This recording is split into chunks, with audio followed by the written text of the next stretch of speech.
So hello friends, welcome back to Gautam Jain education. So prime minister Modi ने Italy की prime ministers को दिया है भारत के रॉयल गिफ्ट। दोस्तों, यहाँ पे जो सिल्क स्टोल है ये उन्होंने बेसिकली दिया है। तो क्या इंपॉर्टेंस है इसकी?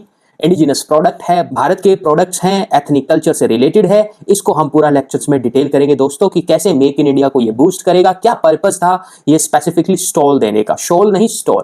ठीक है, पूरा हम डिस्कस करने वाले हैं। तो देखो, मोदी जी जो विदेश की विजिट पे थे तो उन्होंने काफी गिफ्ट्स दिए। जैसे यूएई में अगर हम बात करें तो केसर मैंगोज गुजरात की हैं। ठीक है, ये जो गिर है ना गुजरात में, वहां के केसर मैंगोज है, काफी फेमस है ये उन्होंने गिफ्ट किए। दूसरा, असम मणिपुर की शिरुई लिली सिल्क है, मूगा सिल्क है, ये उन्होंने गिफ्ट की है। अब देखो ऐसा क्यों किया गया, इंडिया के ये जो रॉयल गिफ्ट है ये क्यों दिए गए? ये दिए गए हैं बेसिकली स्वदेशी को अपनाए भारत, ये मैसेज देने के लिए। हम क्या करते हैं, बाहर के प्रोडक्ट्स खरीदते हैं, लेकिन हमारे इंडिया के प्रोडक्ट्स भी अच्छे हैं।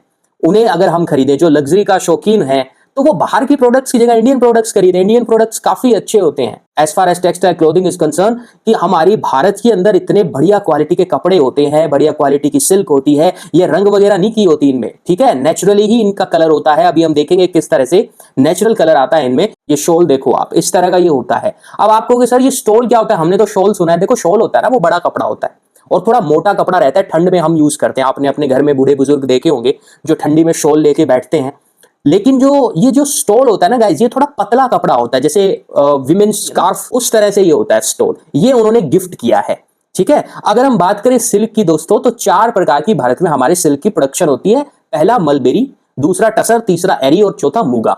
राइट, तो ये जो मेन स्टेट है ना, मलबेरी के मेन स्टेट है साउथ इंडिया, जहां कर्नाटक, आंध्र, तमिलनाडु यहां पे होती है। अगर हम रो सिल्क की बात करें तो 6-6, 7-7 हजार पर केजी तक इसके प्राइस जाते हैं। इसका कपड़ा काफी महंगा पड़ता है। ये शॉल की रेंज 20-50 हजार, 60-70 हजार, इतने महंगे हैं। तो जो कंट्री लग्जरी आइटम्स की शौकीन, अब यूरोपियन कंट्री तो लग्जरी आइटम्स खरीदती है। ठीक है, तो क्यों ना भारत के प्रोडक्ट्स बेचे जाएं। एक तरह से स्वदेशी को ग्लोबल करने के लिए मोदी जी ने ये उन्हें गिफ्ट दिया है। ये एक मैसेज है यहाँ पे कि इंडिया के प्रोडक्ट्स भी कम नहीं है। राइट, उन्हें खरीदा जाए। इससे हमारे जो लोकल लोग हैं ना उनको काफी प्रॉफिट मिलेगा, वो भी अमीर बने भैया। बाहर की जो देश विदेश की कंट्री है उनके लोग, अब जैसे लुई विटॉन है, कितना पैसा कमाता है वो। ठीक है, एक तो जानवरों की उससे चर्बी का वो बेचता है। ठीक है, तो भारत कम से कम ये तो नहीं कर रहा। समझे आप इस चीज को? तो आपको ये समझना पड़ेगा दोस्तों कि इंडिया के प्रोडक्ट्स को अपनाओ। ठीक है, ये जो वेस्टर्न इन्फ्लुएंस है इसको कम करो, स्वदेशी अपनाओ, अपने प्रोडक्ट्स को लेकर गर्व फील करो। कहा ये अच्छा कपड़ा, और ये कपड़ा कभी लेकर के देखो आप। ठीक है, इसका लुक, इसका फील, कितना सॉफ्ट, शाइनी, फाइन इसका टेक्सचर होता है, काफी इसकी सेल होती है। ठीक है, गोल्डन सिल्क है। अगर मूगा की बात करें ना तो मूगा तो इस मतलब जो ये इसका गोल्डन कलर है वो नेचुरल गोल्डन है, उसमें रंग वगैरह डाई वगैरह नहीं की होती। जो सिल्क है दोस्तों, रेशम के कीड़े से जो निकलता है, वो जिन पत्तियों को, जिन फूलों पे वो फीड करता है ना, वो उसके अंदर जो पिगमेंट्स होते हैं वो गोल्ड कलर के हो जाते हैं। समझे इस चीज को? तो इसलिए ये बाय नेचर गोल्डन रंग का होता है मूगा जो सिल्क है। तो मोदी जी ने अपनी कल्चरल डिप्लोमेसी बढ़ाने के लिए, कि भारत की कल्चरल डिप्लोमेसी हो, ठीक है, इटली में इन्होंने सिल्क गिफ्ट किया है। 2 यहाँ पे सिल्क के कपड़े दिए हैं इन्होंने। गाइस, ये जो सिरुई लिली है ना, ये मणिपुर का जो फूल है, यहाँ पे देखो, ये सिरुई लिली मणिपुर का फूल है। करते क्या है कि पहले जो सिल्क वर्म है उससे पहले सिल्क निकाल ली। समझ गए, सफेद धागा निकाल लेते हैं सिल्क वर्म से, जो कीड़ा होता है रेशम का, यहां से हमें सिल्क मिल गई दोस्तों। आप कहोगे ठीक है सर सिल्क मिल गई, अब मुझे बताओ कि रंग कैसे आया? रंग दोस्तों इस फूल से आता है। ये जो फूल है ना, इसको सिरोई लिली फूल कहते हैं, स्पेशल मणिपुर में ही होता है। तो यहां से पिंक पर्पल कलर आता है इस फूल से, अलग से कोई रंग आर्टिफिशियल कलर नहीं है इसमें।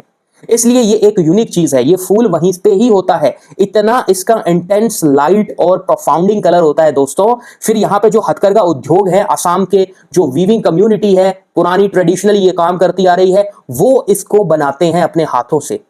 ठीक है, इन पे जो पैटर्न्स हैं, पैटर्न्स मतलब ये जैसे कढ़ाई वगैरह आप देखो, ये अपने हाथों से बनाते हैं, इसलिए ये एक्सपेंसिव रेयर मटेरियल, एक्सपेंसिव और रेयर क्लॉथ बन जाता है दोस्तों। तो आप सोचो, हमारे रेयर प्रोडक्ट्स विदेशों की मार्केट में बिके, कितना प्रॉफिट होगा कंपनीज को भी, दूसरा रोजगार भी पैदा होगा, तीसरा भारत का एक्सपोर्ट भी बढ़ेगा। ऐसे ही तो अगर हम खुद भारतीय ही अपने प्रोडक्ट को ऐसे मतलब देखें कि यार नहीं, इंडिया के, मैंने काफी देखा है लोग बड़ा मतलब एक तरह से ना इंडिया को ऐसे लेते हैं कि गरीब देश है, ये है वो है ना, कि अच्छे प्रोडक्ट्स नहीं है हमारे देश के पास। लोग ऐसे, अरे क्यों, मतलब जहां रह रहे हो, कौन बनाने वाला कौन है मुझे ये बताओ? हम ही लोग है ना। प्रमोट करने वाले हम ही लोग हैं। हम ही अगर उनकी बुराई करेंगे बिना मतलब की अननेसेसरी, अरे प्रोडक्ट खराब हो तो बुराई करो, अच्छे प्रोडक्ट्स हो तो उसे प्रमोट किया जाना चाहिए। हम ही देश के लोग हैं, आपस में रहेंगे, हमें ही एक दूसरे की सपोर्ट करनी है, तभी हमारी कंट्री आगे जा पाएगी, राइट। देन गाइज, ये Muga silk stole from Assam, ये गोल्डन सिल्क इसको बोलते हैं। ये ब्रह्मपुत्र जो वैली है असम की, वहां मेनली होता है। इतना सॉफ्ट शाइन होता है, सोने की तरह चमकता है ये। देखो ये गोल्डन होता क्यों है, क्योंकि जो सिल्क वर्म है असम के स्पेशल क्लाइमेट और प्लांट्स पर पलते हैं। जो वर्म्स होते हैं ना, वो सोम और सोलू प्लांट्स के लीव्स खाते हैं, जिसके पत्ते खाते हैं। इन लीव्स में नेचुरल कंपाउंड होता है जो सिल्क को गोल्डन टिंट देता है। इसलिए ये जो सिल्क है ना, ये जब सनलाइट पड़ती है तो ये चमकता है, over the period of time और ग्लो करेगा ये कपड़ा। ये खासियत है। मुझे बताओ ऐसा कपड़ा कितना रेयर है जो over the period of time, कपड़े की तो शाइनिंग कम होती है ना, इसकी बढ़ती जाएगी, और नेचुरल इस पे कलर है, बिना कोई डाई, बिना आर्टिफिशियल कलर के। तो क्या वो प्रोडक्ट इंटरनेशनलाइज नहीं होना चाहिए? क्या वो ग्लोबली नहीं बिका जाना चाहिए? बिल्कुल, इसीलिए तो प्रमोट किया जा रहा है। ये इटली हो गया, यूरोपियन कंट्री जितनी भी होगी दोस्तों, ये लग्जरी आइटम्स खरीदने के बहुत शौकीन रहते हैं। तो क्यों ना भारत की ऐसी कोई रेयर चीज, लग्जरी मतलब क्या, जो रेयर हो, यूनिक हो, दैट इज लग्जरी। और है तो सब पत्थर ही है, तो कपड़ा ही वही कपड़ा, ऐसा तो है नहीं कि ये आपको रशिया के बहुत ही ठंडे इलाके में ये सिल्क बचा लेगा, ऐसा तो है नहीं। लग्जरी है, रेयर है, रेयरिटी होती है, ठीक है। ट्रेडिशनली हाथों से बनाई गई चीजें हैं, तो थोड़ा सा एक टच आ जाता है इसमें, कल्चरल एथनिक टच आ जाता है, तो रेयर बन जाता है, यूनिक बन जाता है प्रोडक्ट। तो भारत को हम आगे रख रहे हैं, हमारे प्रोडक्ट्स बेच रहे हैं, इसलिए ये सिल्क गिफ्ट की गई है दोस्तों, राइट। तो to promote make in India and local artisans globally.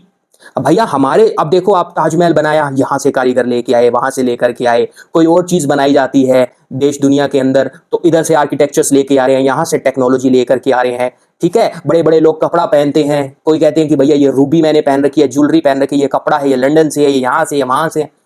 तो बाहर के लोग भी ये कहना ये इंडिया से है। अभी ये हंसने की बात लगेगी, क्योंकि कुछ लोग हंसेंगे कि इंडिया की प्रोडक्ट, अरे जब प्रमोट करोगे, सब मिल करके चलोगे तो क्यों नहीं होगा। राष्ट्रवाद क्या होता है दोस्तों, कि अपने राष्ट्र से ऊपर कुछ भी नहीं है। हमारी चीज है तो हमारी वर्ल्ड स्टैंडर्ड की है, और हम उसको वर्ल्ड स्टैंडर्ड की बनाना जानते हैं। तो strengthen emotional cultural diplomacy with the Italy to highlight women led weaving traditions of north east India. North east India की वीमेन्स को सोचो कितना रोजगार मिलेगा, समझे आप इस चीज को। तो ये इस तरह से काम करता है दोस्तों, ये है कल्चरल डिप्लोमेसी की पावर, जहां गिफ्ट कम्युनिकेट करता है culture better than speech. India used the heritage textile as a symbol of friendship, and Northeast India gained worldwide cultural recognitions. And these silk stole different from the shawls. Shawl बड़ी कपड़ा, मोटा कपड़ा जो ठंड में हम यूज करें, stall होता है छोटा कपड़ा, पतला कपड़ा जो स्कार्फ की तरह यूज कर सकते हैं, या जो अंग वस्त्र अपने कंधे पे डालते हैं लोग, उस तरह से यूज किया जाता है। It shows the India soft power and tradition. आप कहोगे सर ठीक है, कोई डेटा भी तो बताओ, थोड़ा मजा आए। देखो डेटा देखो गाइस, भारत का, हम सबको पता है भारत का एक्सपोर्ट बहुत कम है, इसीलिए तो डेफिसिट रहता है हमें, राइट। तो दोस्तों एक्सपोर्ट की बात करें तो आप पूछोगे सर फिर भारत क्या चीजें बेचता है दुनिया को। अब देखो पेट्रोलियम प्रोडक्ट्स तो बेचता ही है, क्रूड ऑयल सस्ता मिलता है, रिफाइन करके बेचते हैं, सरकारी कंपनियां बेचती है, प्राइवेट कंपनी, मोटा भाई अंबानी जी की ये जामनगर में रिफाइनरी है, ये सब प्योरीफाई करके बेचते हैं अपने पेट्रोलियम प्रोडक्ट्स। आप कहोगे ठीक है सर, उसके बाद इंजीनियरिंग गुड्स बेचते हैं हम, मशीनरी, ऑटो पार्ट्स, फिर इलेक्ट्रॉनिक गुड्स बेचते हैं हम। उसके बाद जेम्स और ज्वेलरी बहुत बढ़िया भारत बनाता है, वो बेचता है। फिर दोस्तों आता है टेक्सटाइल एंड एप्रल्स। टेक्सटाइल का मतलब, टेक्सटाइल और एप्रिल्स मतलब गारमेंट्स, कॉटन, सिल्क, हैंडीक्राफ्ट चीजें, ये सब, ये 5 से 9% भारत का एक्सपोर्ट बनाता है, कम नहीं है। अगर इसका शेयर गाइस 20% और इससे काफी अच्छी कमाई हो, अरे पूरे भारत के 100% में से 20% टेक्सटाइल हम बेच रहे हैं, एप्रिल्स बेच रहे हैं, तो मुझे बताओ कितना फायदा होगा भारत को। हम एक तो हमारे प्रोडक्ट्स अच्छे दाम में बिकेंगे, उनको 5-6 गुना 10 गुना ज्यादा प्राइस मिलेगा, घर में पैसा बढ़ेगा, एक्सपोर्ट बढ़ेगा, लोगों को रोजगार मिलेगा, विन विन सिचुएशन है। हमारे प्रोडक्ट्स की इंटरनेशनल रिकॉग्निशन होगी, लोग बातें करेंगे कि yes this is Indian stall. तो ये देख के अच्छा लगता है कि हमारा प्रोडक्ट्स पूरी दुनिया में बिक रहा है। एमडीएच मसाले तक गाइस सीमित नहीं रहना है कि उसी मसालों को ही अंग्रेजों को मिर्चियां बेच बेच के जला देना, और भी चीजें बेचो। With reference to the traditional silk heritage of India consider the following statement. एक क्वेश्चन देखो, Muga silk is naturally golden in colour mainly produced in Assam. Yes naturally golden है क्योंकि वो जो पत्तियां खाती है उसमें पिगमेंट होते हैं, वो इसको गोल्डन टिंट देते हैं। Second, Shirui lily silk stall is associated with the weaving tradition of Manipur. Weaving tradition of Manipur, Manipur की जो वीमेन्स हैं, जो पुराने हथकरघा उद्योग है उससे रिलेटेड है, बिल्कुल ठीक है, कोई आर्टिफिशियल कलर नहीं। Then Muga silk become soft and shiner with the time. Yes Muga silk granted a GI tag. तो ये चारों की चारों स्टेटमेंट यहाँ पे दोस्तों करेक्ट हो जाती है, राइट। मेक इन इंडिया को बूस्ट करने के लिए, हमारे लोकल्स कम्युनिटी को इंटरनेशनल रिकॉग्निशन दिलवाने के लिए, that's why he gifted rare silks to prime minister Giorgia Meloni. बाकी मेलोडी इतनी चॉकलेटी क्यों है गाइस, कमेंट बॉक्स में बताओ. So thank you so much. I hope I have explain the topic well. For more such kind of informative videos please do subscribe to my YouTube channel. Thank you so much. जय हिंद, जय भारत.